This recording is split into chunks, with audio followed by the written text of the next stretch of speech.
कर्मों का फल कर्म और प्रारब्ध के अनुसार मिलता है, तो क्या प्रारब्ध को बदला जा सकता है?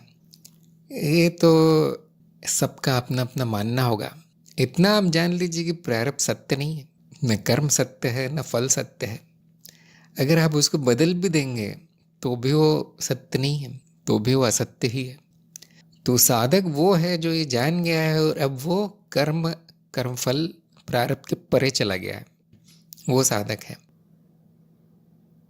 अब वो साधक की चिंता नहीं करता कि मैं बदलूं या ना बदलूं, वो चिंता नहीं करता। वो पूर्ण आनंद में है कि वो मेरा नहीं है। वो जो भी जिसको प्रारब्ध कहा गया है वो मेरा नहीं है, वो स्मृति है जिसके अनुसार ये जो व्यक्ति है, मिथ्या व्यक्ति, वो अपना जीवन जिएगा और समाप्त हो जाएगा, मिट्टी मिट्टी में मिल जाएगी। इतना वो साधक जानता है। इसलिए कोई बुद्धिमान व्यक्ति कुछ बदलने की कोशिश नहीं करता, उस साक्षी होने की कोशिश करता है कि क्या हो रहा है। अच्छा ये प्रारब्ध है, अच्छा ये कर्म हो रहा है, अच्छा ये फल आ रहा है, बस लीला का दृष्टा है बस। और जो साधक नहीं है, जिसको ज्ञान नहीं हुआ, जो सत्य नहीं जानता है, जो ये सब बातें नहीं जानता, वो क्या करेगा? वो कुछ जोड़ तोड़ करेगा और इस सपने में कुछ भी कर लो वो सपना ही रहेगा, सपने का ही भाग रहेगा। हो सकता है वो कहे मैंने बदल दिया प्रारब्ध, ये भी उसी सपने में चल रहा है। तो पहले तो ये जानिए कि ऐसा कुछ होता भी है नहीं, उसके बाद बदलने की चिंता कर सकते हैं। और आप बदल के क्या करना चाहते हैं उसका बताइए। पहले तो ये आप मानते होंगे कि मेरा प्रारब्ध है इसलिए उसको बदलने की कोशिश कर रहे हैं, अज्ञान बचा है मतलब।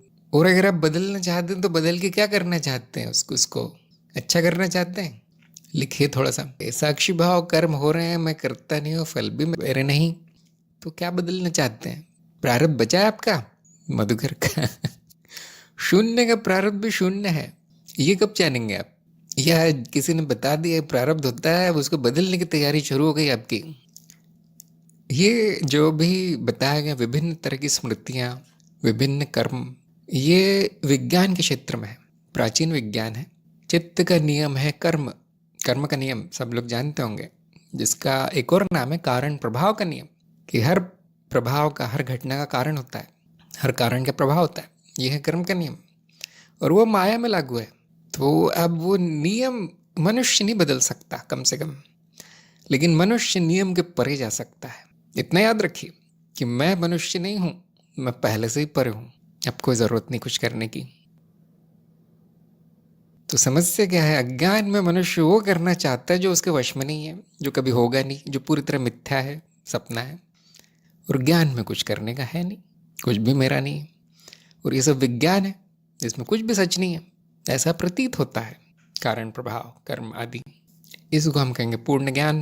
अब बैठ कर सोचिए कि आपको क्या करना है। कुछ करने का बच गया तो आप दोबारा पूछिए। देखिए ऐसे होता है विनाश। कौन था विनाश करवाने ऐसे होता है विनाश। गुरु कुछ छोड़ता नहीं है। अगर आप कुछ पूछ लेंगे गुरु से, कुछ मांग लेंगे, वहीं विनाश हो जाता है। गुरु के एक वाक्य से विनाश हो जाता है। तो जो भी करवाना चाहते विनाश, स्वागत है।